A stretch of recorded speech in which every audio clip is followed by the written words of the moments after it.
Olá, galerinha, tudo bem? Chegando para mais uma aula de ética e projeto de vida, o ensino religioso. E nós vamos dar continuidade com o 8º ano dos conceitos do pós-morte na visão da religiosidade.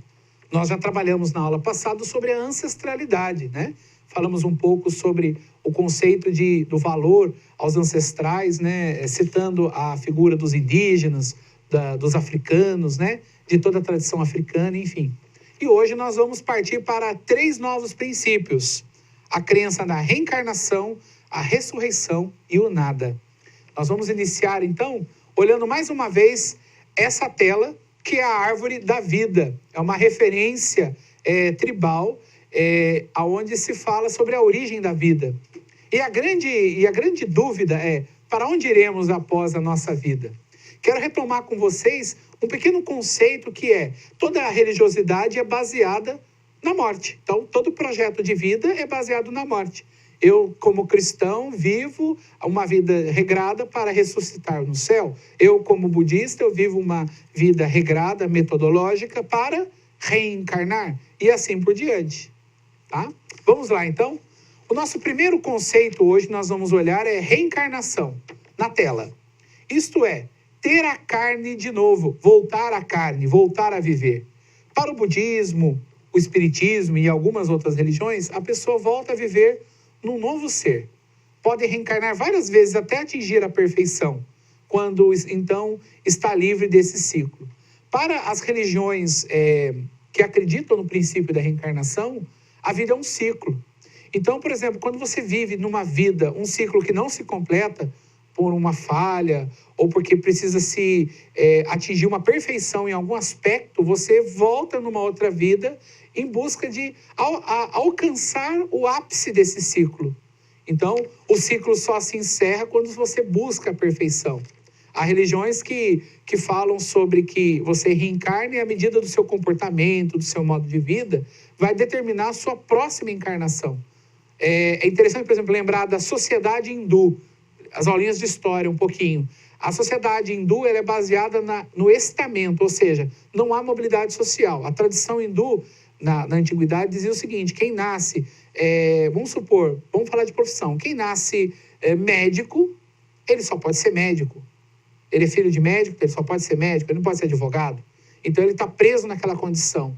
Para você ser outra coisa, você vai ter que viver aquela condição, aquele ciclo de forma perfeita para você reencarnar em algo melhor, em algo diferente, enfim. Então, a reencarnação está muito ligada também ao modo de vida dessas sociedades.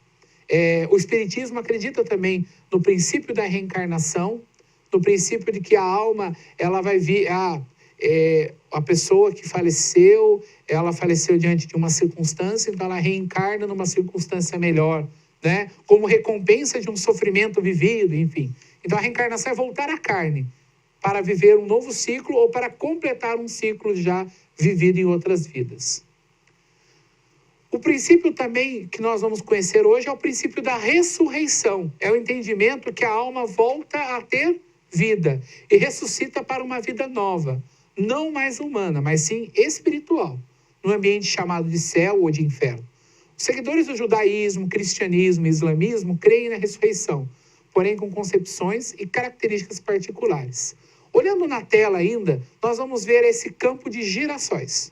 O girassol é o símbolo da ressurreição. Para os cristãos, o girassol representa a ressurreição de Cristo, porque para os cristãos a figura da ressurreição de Cristo ressuscita quem acredita nele. E o girassol, ele tem essa característica do quê? É uma planta que se volta para o sol. E na ausência do sol, ela se volta para as outras. Ou seja, é a construção de um céu.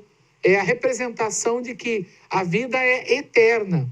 Para os judeus e para os islâmicos ou muçulmanos, o princípio da ressurreição é uma recompensa por uma vida bem vivida. Então a figura do céu, a figura do inferno, a figura de que você viveu corretamente, você vai viver uma vida eterna, uma recompensa. Note, mais uma vez, toda a vivência da pessoa dentro do campo religioso, ela é fundamentada numa recompensa pós-morte. E por fim, o chamado niilismo, ou nada. Eu coloquei essa figura até um pouco curiosa, aonde eu tenho do lado de uma moça aparentemente muito bonita, você tem do lado a figura de um esqueleto. Ou seja, a vida, ela a partir desse princípio, ela acaba no nada. Não existe uma recompensa pós-morte. Existe uma vida que tem os seus ciclos naturais.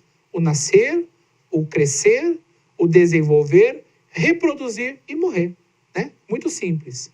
Não segue nenhuma doutrina religiosa. A morte é considerada o fim de tudo. Entendem que ao morrer voltarão para o lugar de onde vieram antes de nascer, ou seja, o universo, enquanto átomo integrado no todo. Essa crença, vamos dizer, esse pensamento, não se trata de uma crença, me desculpem, esse pensamento acredita que volta à Terra, a matéria acaba. A matéria se desenvolveu nas células, na criação ali, na gestação da criança. A criança nasce, cresce, se reproduz, se desenvolve e morre. É o ciclo da vida a partir da ciência, a partir daquilo que é material. Veja, a vida, ela é um mistério muito interessante, porque a morte, como você tem em outras aulas, essa terceira, nós estamos trabalhando esse conceito, a morte, ela é um mistério que ronda a forma do ser humano viver. E não importa para onde vamos, de onde viemos, o importante é pensarmos então na condução da nossa vida. Como que você está conduzindo a sua vida? A morte é uma certeza, mas a vida é a sua certeza hoje. Então, é necessário termos também essa pequena reflexão, esse pequeno cuidado. Enfim, vamos nos cuidar. Até porque morrer de Covid agora ninguém merece, né? Correto? Então, todo mundo se cuidando, não podemos perder nenhum soldadinho nessa guerra. Tudo bem? Até a próxima, galera. Espero que tenham gostado.